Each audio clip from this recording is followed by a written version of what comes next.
Welcome to Native Exiles, Alderwood Community Church's podcast, where we talk about following Jesus and the tension of being in the world, but not of it. My guest today is Dr. Gregory Coles, who's the author of several books, including Single Gay Christian and No Longer Strangers. And we get to have a conversation today really about his story, growing up in the church, following Jesus, coming to recognize the reality that he was attracted to people of the same sex as a teenager, and coming to figure out what that meant for his life, and as a follower of Jesus, what that meant for his faith. And I was so encouraged just hearing from him and hearing his heart for the Lord, hearing the way that God has used his story to bless so many others, and finally, towards the end, to really just get some advice from him on how we can lead churches today that are safe places for gay people to encounter Jesus and grow in their faith and walk with him as a part of our church community. So I think this conversation is going to be engaging for you. I'm excited for you to hear it. Let's jump in.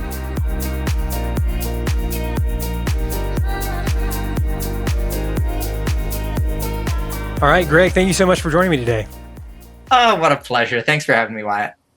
Hey, so I'd love to start today just by jumping into your story. And for people who haven't yet gotten to know you at all, who haven't read your work, would you tell us just about what it was like to become Greg Coles growing up, your childhood going all the way back? Let people into your world a little bit, if you don't mind. Yeah, for sure. So I grew up overseas in Indonesia. My parents are missionaries, and we moved to Indonesia when I was 3 years old. And so I grew up very much, in the world of faith, talking about Jesus, reading scripture. And I remember from a fairly young age, having a conversation with my parents and being like, I got to figure this thing out for myself. Like, where do I stand with God?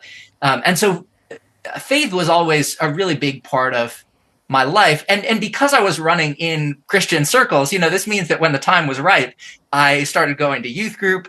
Yeah. And what was it like in Indonesia? Like, did you have a English-speaking church context there? Were you, I'm sure that was a unique experience. Yeah. When I was younger, I went to church with my parents, and they were mostly focused on church planting efforts. So they were kind of equipping people to go out to more remote parts of Indonesia. But then they were part of a bigger Indonesian congregation locally. So that was what I did as a younger kid.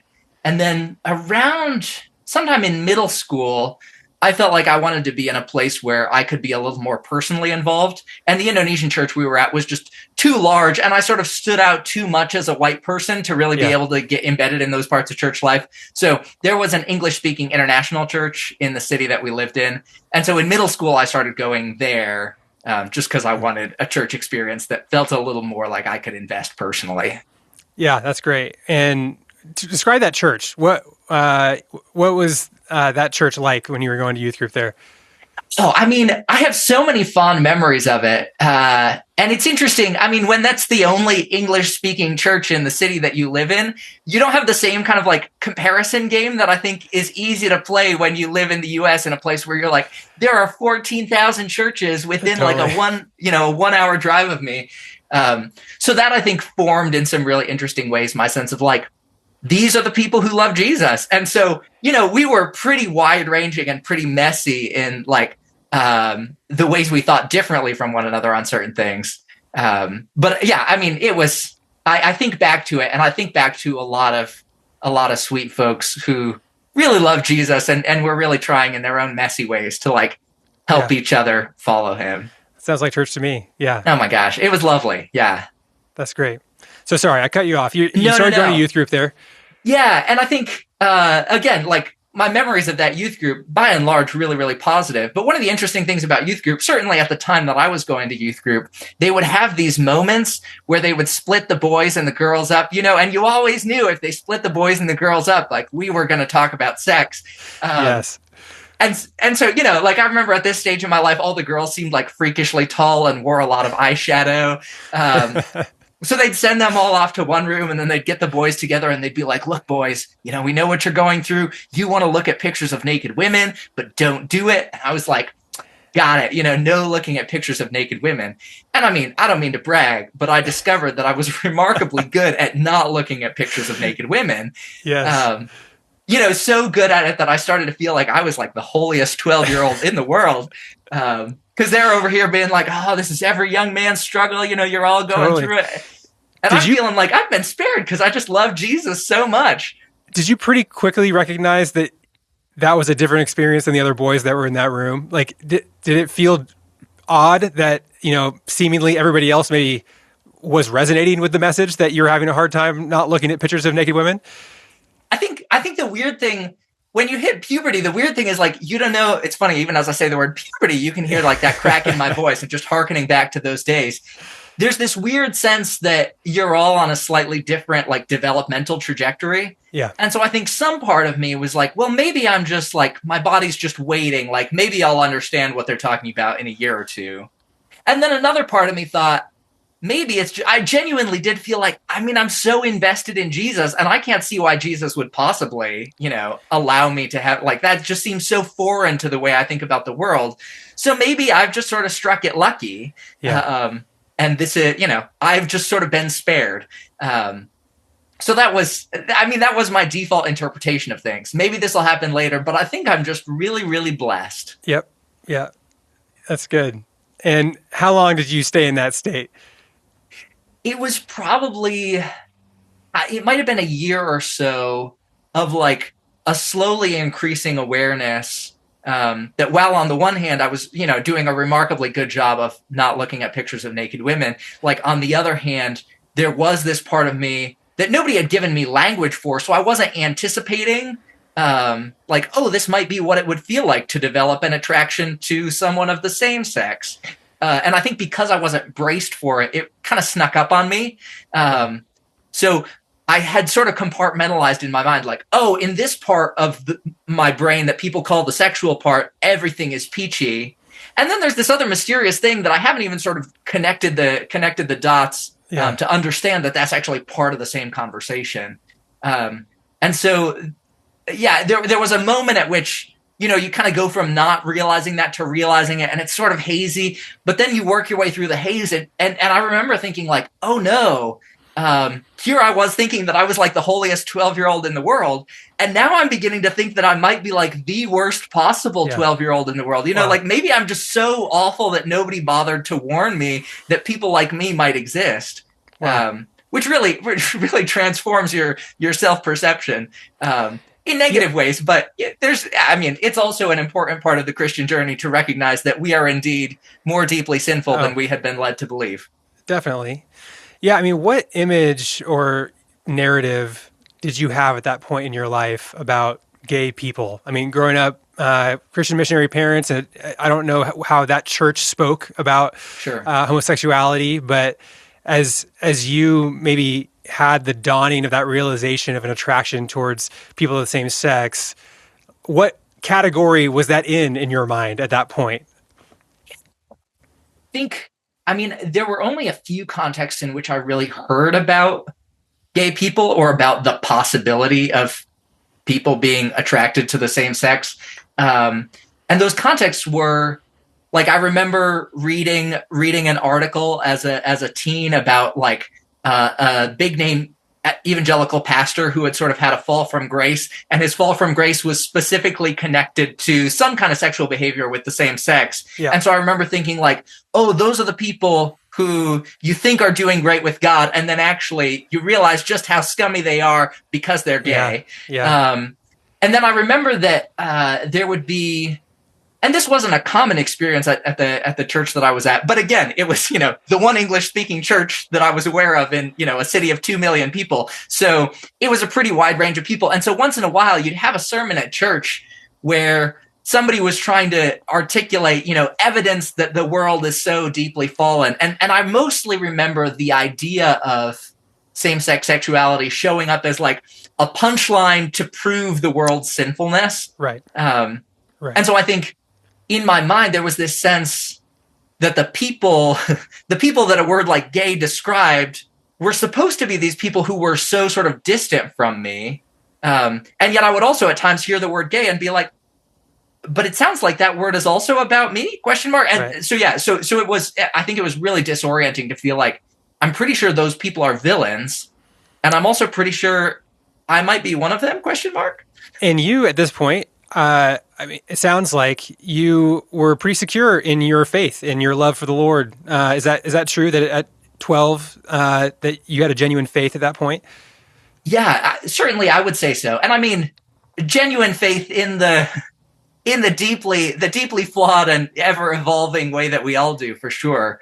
But yeah, insofar as I can remember it looking back, I remember just being really deeply convinced that whatever else was going to be true of my life, I wanted the most important, the truest thing about my life to be my love for Jesus, his love for me. That sounds pretty genuine to me. Yeah. And so, I mean, the disorientation that you're talking about, like for you to be following Jesus, wanting to honor God, and in church to be hearing the only examples of homosexuality or gay people to be the villains, to be the people who are like the example of the world's rebellion against God. I'm sure like figuring out how to put those puzzle pieces together must have just been very difficult. Yeah. Yeah. And I think early on, I mean, I remember kind of looking around to say, are there stories that exist, or is there some kind of path forward for somebody like me? And eventually I managed, by way of like the appendices of books that we happen to have on our family's bookshelf, or by way of like some creative internet searches, I sort of managed to figure out like, oh, I have heard of these people who identify as ex-gay. And so I remember thinking like, maybe that could be me. Maybe that could be my story.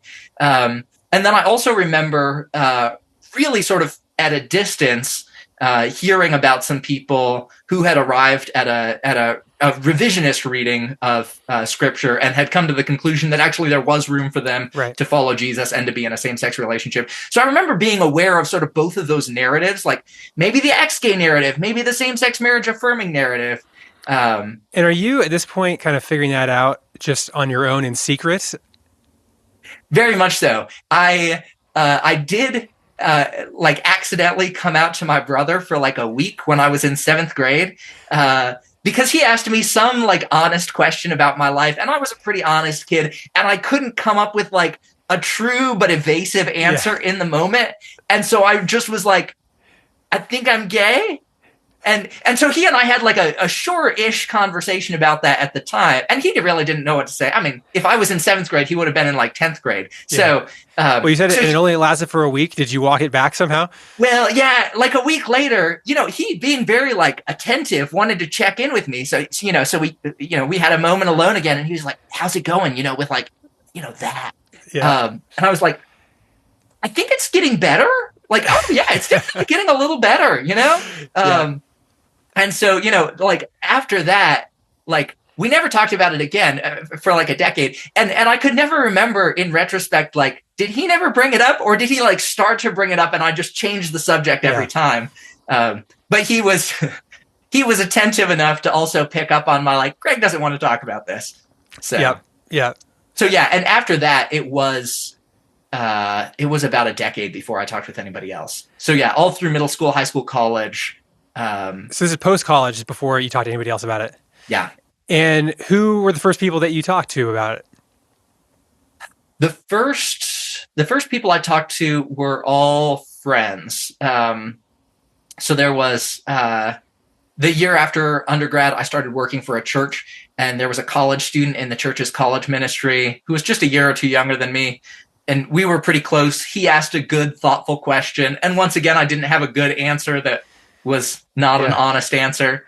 So I told him. And then there was a young woman who that same year, I remember thinking like, if I ever married a woman, I'm pretty sure she would be like the sort. And so in the process of kind of navigating that in my own heart, and then realizing like, oh, she's also thinking and feeling things, and I want to be honest with her. I talked to her. I had a colleague at the church who I trusted really deeply. And so I talked with him and his wife. But yeah, it wasn't until I was 24, almost 25, was the first time that I actually had like a purposeful, planned out ahead of time conversation with a pastor to be like, I would like to bring this to you and get your help in processing what this means for my life and what I do with this information. Yeah. Yeah, everything prior to that had been sort of an ad hoc, like, well, here we are. I guess I'll tell you. Yeah. Have a conversation. Well, I'd love to hear about that, but give me just a little bit of a window into that 10 years. How, as you grew in your faith, as you weren't sharing this with anybody in your life, how did your thinking about your own sexuality and your own attractions develop over those 10 years? How would you have described it even to yourself at that time before you started telling anybody else? Yeah. Yeah. I remember one of the things I would say to myself early on is, it's not that I'll never say this to anybody.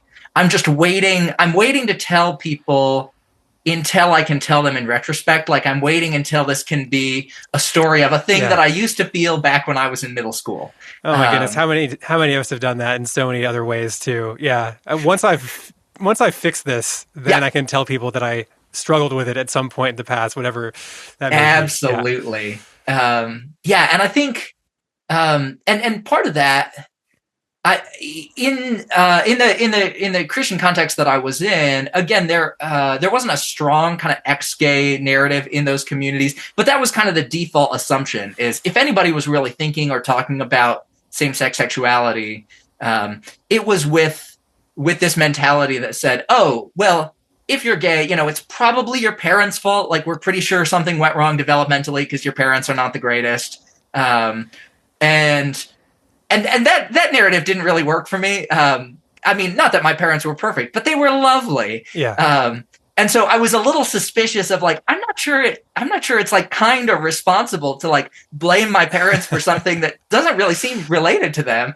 But the other thing that the ex-gay narrative was saying pretty persistently was, well, over the course of sanctification, like, once you've addressed whatever's gone wrong in your upbringing, as you pray and grow and love and follow Jesus, like, those things will, over the course of time, cause your attraction to the same sex to diminish. You'll develop an attraction to the opposite sex so that you too can marry and have 2.3 children and live happily ever after. Yeah. And I think, again, even though I wasn't compelled by that etiological story, the, like, what was supposed to have made me gay, I figured, wait, like, praying is on the agenda, loving Jesus, growing in my faith, like, I'm in for those things. So I was like, we'll just wait around and see what happens. And then when they have their hopefully inevitable conclusion, then I'll be good to go. And it did. I mean, it definitely caused me in those years to try to measure the state of my spiritual health and growth on the basis of how straight I was feeling at any given time. Yeah. And so I remember this one time, stumbling across a picture of, like, a scantily clad woman. I think it was like a bathing suit ad or something. And I just remember having this thought process where I was like, well, I'm pretty sure, like, I think I've heard people say if I love Jesus, like, I would be straight, and I'm pretty sure that if I were straight and I saw a picture like this, I would, like, feel things about it, And so I remember taking the picture and being like, I'm going for it, And I was like, like, trying to, like, force myself to feel something about this picture. And, for all the good it did, I might as well have been staring at an office supplies poster. Well, what a funny way to gauge your sanctification too, is like, the more I can lust after this picture, the closer to Jesus I must be, Yeah, it definitely, I recognize in retrospect that it was not really a good metric of sanctification. But at the time, I think I was so invested in, like, well, this has to be the way Jesus shows up, because I can't imagine another way that he could show up besides this one. Yeah. Yeah. You mentioned that you were somehow aware of people who were reading scripture in such a way as to say that, in fact, homosexual relationships are God honoring, and maybe, Christians have gotten this wrong all along. Sure. How much of that narrative, those people, did you ever go down that path in any way? Yeah. Not for a while. I think because growing up, I had heard so consistently, like, yeah, that's a thing a few idiots say. But it was clearly within the context of the circles I was running in. It was like, and anybody who reaches that conclusion has clearly gone off the deep end, so you don't need to worry about it. And I was like, great, I don't need to worry about it. And so for me, it wasn't until the year after I finished undergrad, as I was kind of putting the proverbial nail into the coffin of, I'm pretty sure in the last 10 years, I've not become like an ounce more heterosexual than I used to be. Yeah. And I'm pretty sure that means it probably isn't the wisest or kindest thing for me to enter into an opposite sex marriage. And that might tentatively mean that I'm just single for my entire life. And, I mean, my thoughts about singleness have also evolved over the years. But at the time, that kind of felt like, so you're telling me I'm just like stuck being single forever. And I think the crisis sparked by that thought really drove me to start to reconsider a lot of my assumptions about faith. Yeah. Because one of those assumptions had been, like eventually over time, God will make me straight. And because that assumption didn't seem to be coming true, I was like, is it possible that everything else I assumed to be true about God has also been wrong? Yeah. Well, and not only the idea that if you are faithful, God will make you straight, but at least in churches I have been connected to, I think especially around that same time, there really was almost like a sexual prosperity gospel. It won't just be that you're straight, but like you'll marry somebody who's attractive and you'll have a great sex life. Especially if you waited to have sex before you got married, then you're definitely gonna have a great sex life, and it's gonna be easy to have kids, and like happily ever after is just waiting as long as you can obey these simple rules. God absolutely. Will bless you. Yeah. I remember.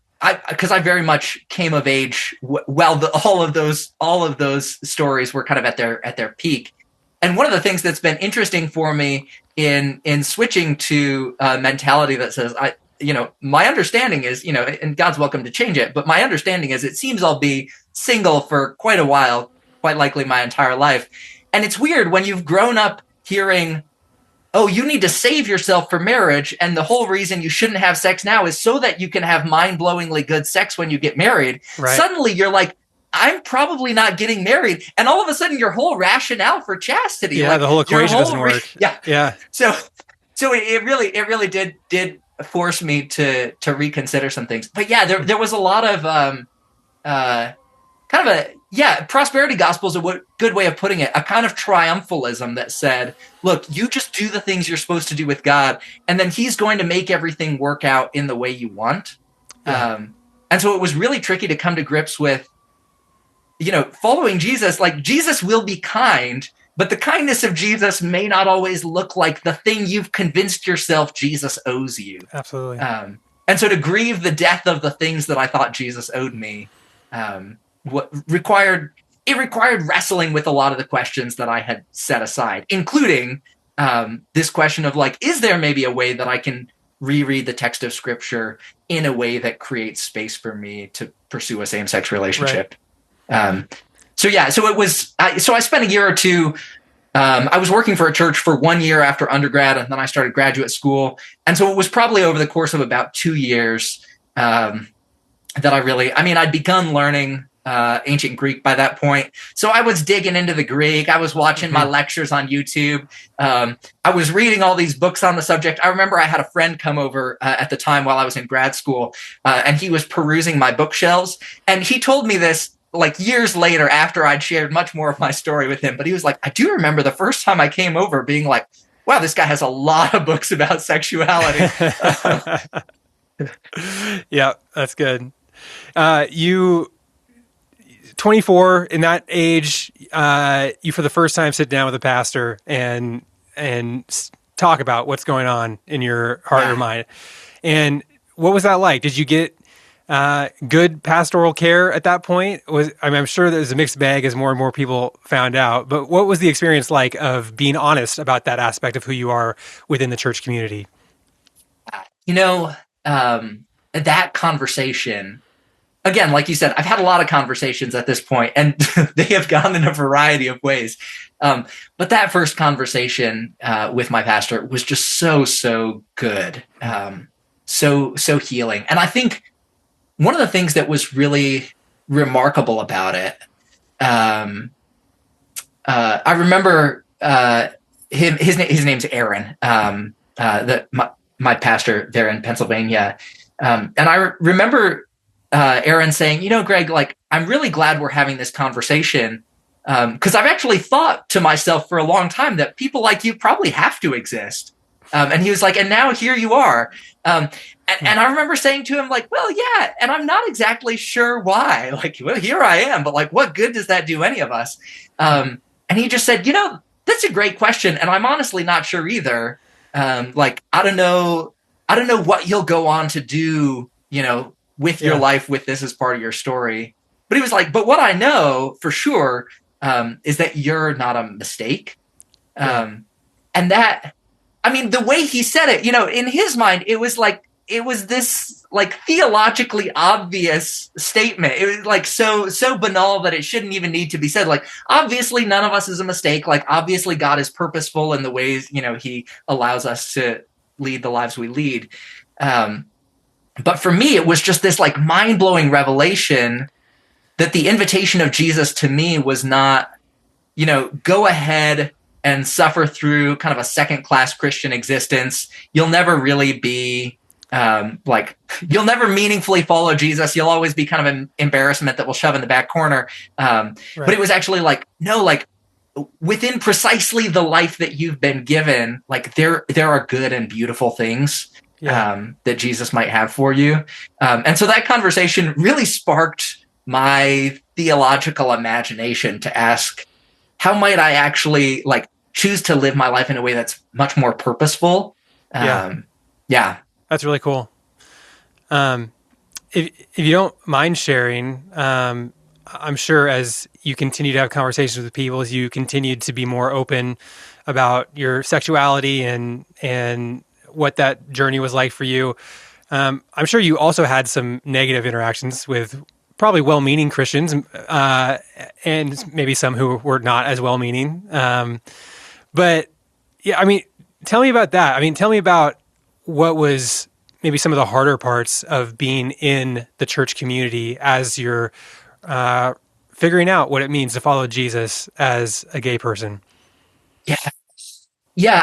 I really like the way you framed your question in terms of like primarily like well-meaning people. And I think that's absolutely the case, that so many of my difficult conversations, and honestly, I think all the most painful ones, were painful precisely because they were with people I really deeply loved, who really deeply loved me, who really genuinely wanted to follow Jesus for themselves. They wanted me to follow Jesus. But we just in certain ways missed each other. And so I think, some of the dynamics that I think sometimes made those conversations difficult. One was there were a lot of people who really felt like I had missed the path of Christian obedience because I wasn't still sort of making my primary goal, experiencing a shift toward opposite sex attraction.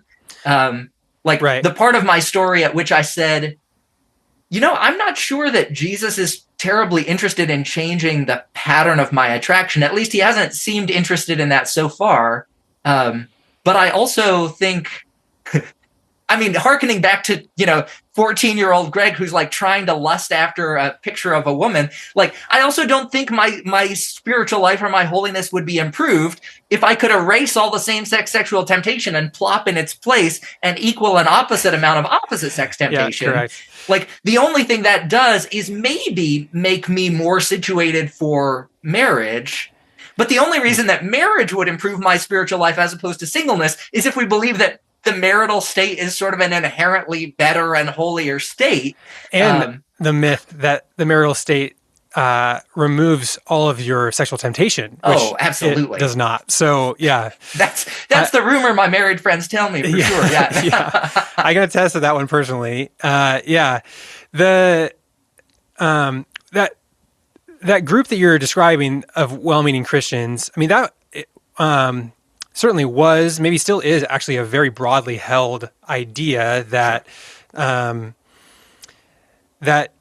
the orientation itself or the attraction itself that someone might experience towards the same sex, that is the thing that needs to be repented of. And so if you if you say, and your book is called Single Gay Christian, if you embrace gay as an identity, Sure. that in some way you're kind of capitulating, I guess, to sin. You're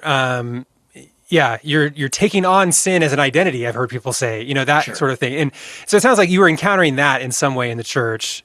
And how did you respond to that? How did you wrestle with that concept?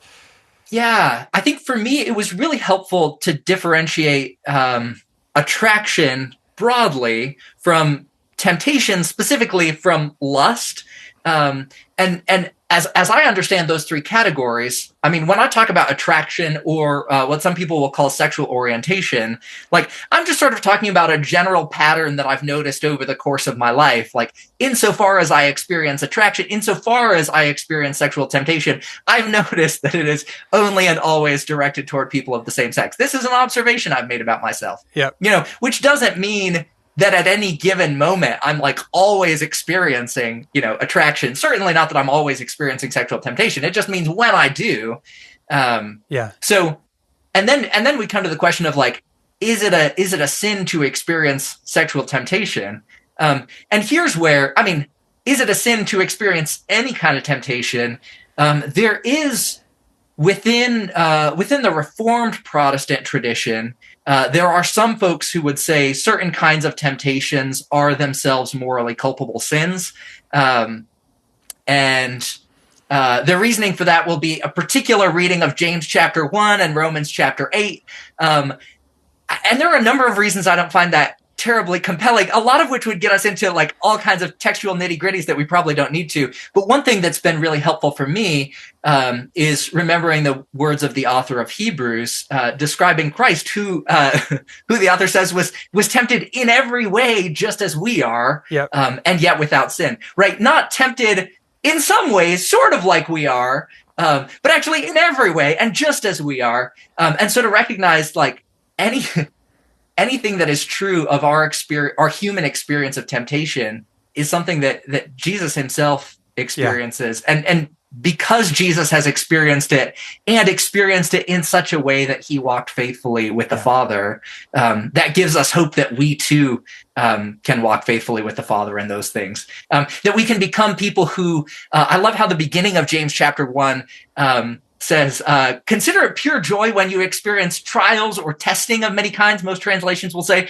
the word there for trials or testing is parosmois, which is the same word that we see describing temptation everywhere in the New Testament. And so there is a sense in which the Christian response to temptation is, let me flee from it. Let me ask for deliverance, as Jesus invites us to ask in the Lord's Prayer. But also let me celebrate the ways in which the testing of my faith produces perseverance. Let me celebrate the ways that this becomes an opportunity for Jesus to enter into my story and for me to walk alongside the great high priest. Yeah, that's really good. Yeah, I've also encountered some of the people who are trying to make some sort of distinction between the kinds of temptations that we experience and what Jesus experienced, and that, it's almost like just this position of like, well, Jesus couldn't have been tempted. I mean, he's Jesus, but that passage from Hebrews 4, it's hard to imagine a more strong way of saying that Jesus experienced the kind of temptations that we experience. I mean, every way, just like us. Like, what else could the author say? And so, I think that's such an important thing for people to grasp in thinking through our sexuality, that whatever we're going to say the temptation is, and it's not, sometimes people will just try to draw a distinction between physical actions and the mind. You can sin only in your mind. There are, Jesus makes that very clear. But in both cases, there is some sort of temptation that's there before you've crossed the line into sin, before it's conceived into sin, as James would put it. And whatever that temptation is, that can't be the sin. That there has to be some space there for someone to be tempted but not sin, in the same way that Jesus was tempted but did not sin. Yeah. How long did it take you to feel comfortable using the language of gay Christian?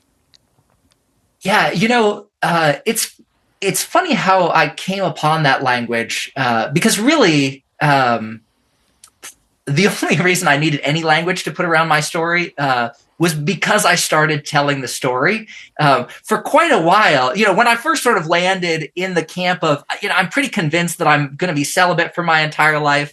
And I landed there and I was like, okay, Jesus, I'm willing to be celibate as long as you never make me explain to anyone why, and you just let me die and nobody knows that I'm gay, which clearly at this point in my life has worked out very well for me. Yeah. You seem to have gone down the opposite track at that point. Yeah. And really accidentally so. I mean, I was not intending to share as broadly as I have certainly. But when I started to share, really, I was pretty ambivalent about the kinds of language that were available to me, because certainly I recognize that there are challenges, there are difficulties with describing myself with the word gay. That's true, but there are also challenges, there are difficulties with a term like same-sex attracted, and so neither of those terms felt really perfect to describe the experience. And I could have given like a paragraph long description of, but that gets long really quickly. And so, it was when my first book was coming out on the subject, that I, used a variety of terms within the book, but the predominant one that I defaulted to was the word gay. And my publisher was like, here's the title we want to use because we think it communicates clearly what this book is about. And so I think because the book had the word gay and the title, then everybody was like, oh, this is like the gay Christian guy, which was never a thing I intended to be. And I will say too, I generally, if I'm using the word gay, I usually try to be pretty careful to pair it with a word like celibate or with an indication of where how I'm approaching the question of sexual ethics. Just because I'm cognizant that there are other folks who have a similar experience of sexual attraction to mine and very different convictions about what it looks like to follow Jesus. So to avoid confusion, I'm more inclined to say something like, celibate gay Christian, as opposed to just, categorically waltzing around being like, hello, everybody who is gay and loves Jesus looks just like me. Not the case. Yeah, absolutely. Well, I'm curious, you do a lot of work with the Center for Faith, Sexuality, and Gender. You wrote the book Single Gay Christian. You clearly have a passion to equip people in this area of life. And, I'm a pastor. I really want to lead a church that is a place where gay people can encounter Jesus, follow Jesus, grow in their faith, wrestle honestly with what the scriptures teach about our sexuality, where we can have environments where that's a safe thing to do. And I would just love to ask for your input in that. What do you think Christians that are a part of churches like this, that have the historic Christian view of sexuality, but also have a passion for helping gay people grow in their walk with Jesus, what do you think we need to hear right now? What do we need to have in mind to work on as we're trying to create churches that are safe environments for our gay people? I think if I were to boil it down to three things, and certainly, there's plenty more than three things. But if I were to boil it down to three things, I think one would be, I think there's so much power in simply acknowledging the reality that there are people who are gay or attracted to the same sex, who aren't just out there somewhere, but are in almost every case already part of our church communities, already, seeking to love and follow Jesus. And it's so, I think it can be so healing for people to hear themselves named just in simple everyday ways. Not just to hear homosexuality show up as part of the, punchline to prove the world's sinfulness, but to say, hey, this is a community where all kinds of people who are on really different journeys of life are meeting Jesus in ways that are both both sort of dissimilar, right? Like there are ways that I'm sure why that like you have experienced like the grace and kindness of Jesus that look a little different than what I've experienced. And yet the general overriding truth is like you and I have encountered the same Jesus, like we are recipients of the same gospel. There's not some cordoned off gospel that's like, only straight people need apply over here. And so I think simply to make that acknowledgement feel like an ordinary part of our life and community together, I think that can be such a beautiful thing. I think relatedly, and the second thought I have is to recognize that I've sometimes said that part of the reason I think sometimes Christians who don't have an experience of being attracted to the same sex can find these conversations tricky is that we tend as human beings to prefer the company of people who sin like we do. Yes.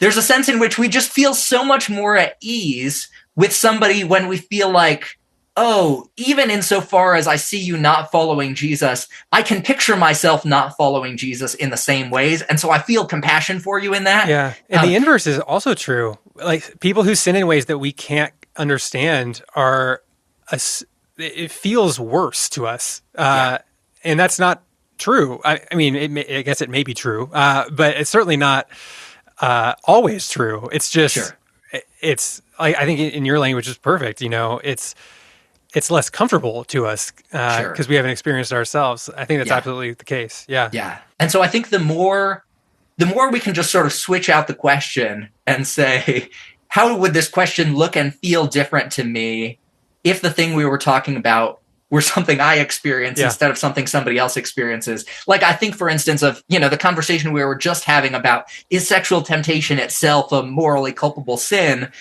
One of the things I've found helpful to say to people is, look, regardless of where you stand on whether sexual temptation is a sin, like, please remember that whatever you conclude about whether or not my sexual temptation is a sin, you should also conclude about your own sexual temptation. Exactly. Yeah. So if you want to say the moment temptation occurs, you're already guilty of the sin of lust, Greg, then just make sure that you're equally comfortable saying that of yourself.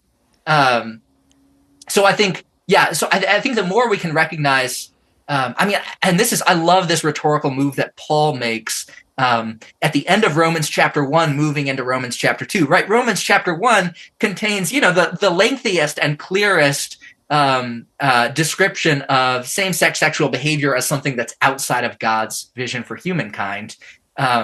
And so Paul sort of drums up this, like, don't you see all these things that are, clearly sinful?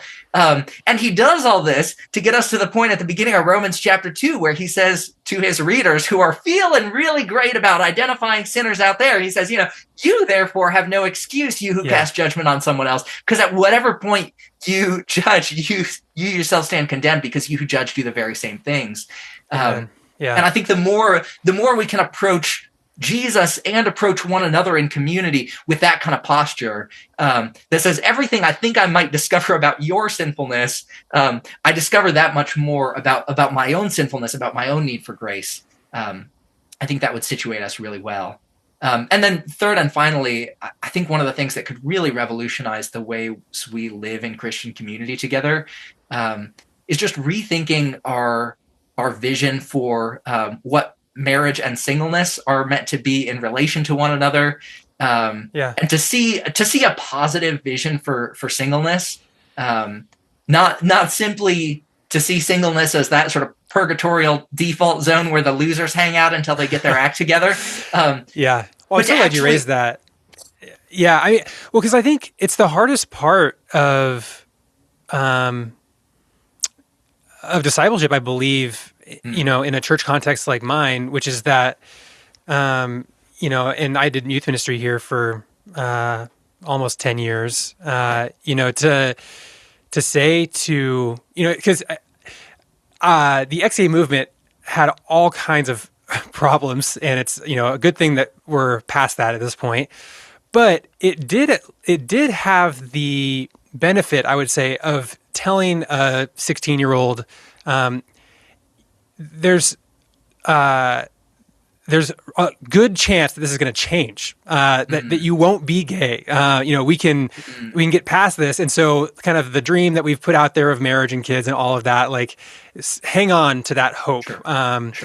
If you don't say that, if you say, actually it could be that Jesus' plan for your life is that this attraction you're experiencing doesn't change, that's the life that he's given you to live.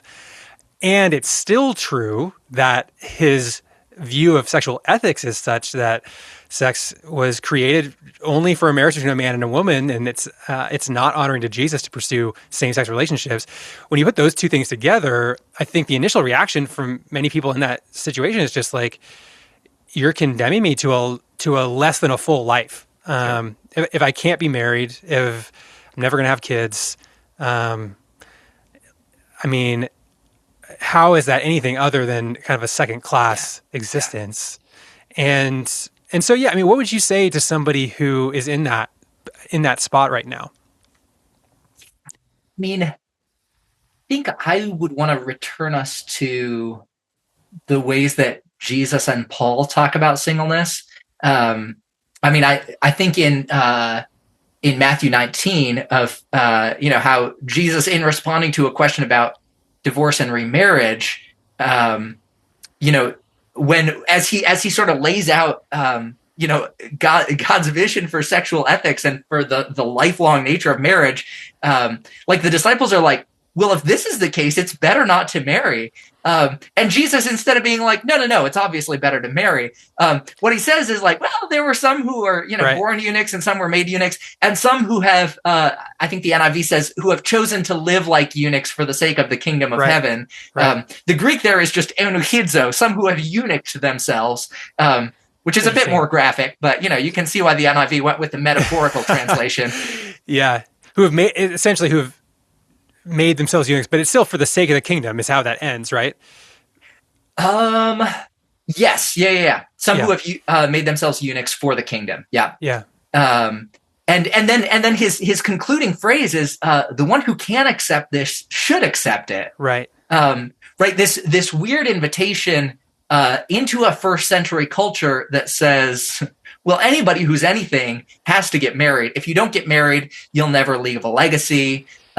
You'll be like the eunuch of Isaiah who says, I am only a dry tree, Right. And Jesus says, no, actually, like the more important legacy, the thing that the kingdom is interested in, is a legacy that's actually much more significant than simply biological offspring. It's that participation in the kingdom. And so there's this enthusiasm with which Jesus is like, yes, you're single. Isn't it amazing? And Paul, similarly, in 1 Corinthians 7, like Paul has this brilliant moment where he's talking about like the single man and the single woman. And he says, the single woman is concerned with the things of the Lord. She's devoted to the Lord in both body and mind. This enthusiasm that Paul has to say, actually, like not only is singleness passable, but there's a kind of beauty that can accrue within singleness that is different from the beauty that exists within marriage. I think we're so often trying to pit those two against each other to say marriage is so good and that's why singleness sucks. Or if you're listening to like the monastic tradition of like the 11th century, singleness is so good and that's why marriage sucks. Yeah. And it seems to me that the scriptural vision is like, these are two differently and uniquely beautiful vocations. Yeah, and there's actually a need for both of them within the kingdom. Absolutely. And I wonder if you would say this. You may just be ingracious and not making this point. I'm married. The point there in both cases does seem to be that there's a different beauty in both singleness and marriage. But Jesus and Paul both do kind of say like singleness is maybe just a hair above the beauty of marriage. There's some sort of like, not all of us, the logic seems to be like, not all of us can actually cut it. Not all of us can, Jesus says the one who can accept it should. Paul, kind of gives the concession to those who burn with passion. But there's almost like a preference in both of those cases of the call to singleness is an honorable call in some ways, apparently, maybe even more so than the honor found in the call to marriage. Yeah, which I think is especially part of the reason I think that language is so significant, the notion that like there's something extra good that we see within singleness, it's notable because of how it flies in the face of this first century cultural context that says the opposite. And I think I take some encouragement as somebody who lives in a 21st century Western context that also not always enthusiastic about marriage, but certainly enthusiastic about like find your romantic partner or partners, make sure that you feel sexually fulfilled. In one way or another, we want to make sure that that component of your life in the world is sort of properly met or gratified. Yeah. And to be reminded, I mean, I love the way Paul uses the language of gifting in 1 Corinthians 7, right? He says, I wish all of you were as I was, as I am, which is to say single. And then he says, but, some of you have one gift and some have another. And what's great about that language of gifting is that it's not the kind of gift that you like receive under the Christmas tree and feel great about, right? Greek has different words for gifts. And the doron is like the Christmas present gift. Congratulations, you received singleness, which I feel like if you got singleness under the Christmas tree, you'd be like, does this thing come with a gift receipt? Yeah, can I return it? Yeah. But the kind of gifting that Paul's talking about here, the charisma, is the kind of thing that makes us a gift to those around us, right? And so the question is not which gift do you wish you had, what makes you feel the warm fuzzies, but the question is rather like in the way that the body functioning as different parts becomes a gift, we become gifts to one another. Yeah. How has God designed you to be a gift? That's right. Yeah. That's fascinating. Greg, this has been so good. I wish we could keep talking for another hour, but I got to let you go. I'm so thankful just for your witness, for your insights on this. Thanks for the time today. I've really appreciated it. Oh yeah, what a treat. Thanks for having me, and blessings to you and your community as you carry on the conversation. Thanks so much.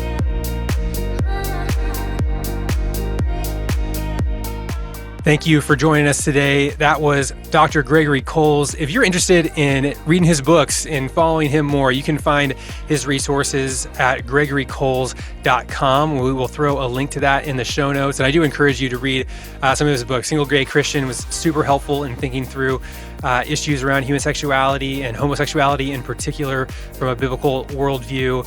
And hope that you can keep digging on this topic as we learn together. If this conversation was helpful to you, if you think it might be helpful to somebody else in your life, I encourage you to send it on, to share it with somebody else. That's the best way to help people find our podcast and help us spread the word. Thanks, and we'll see you next time.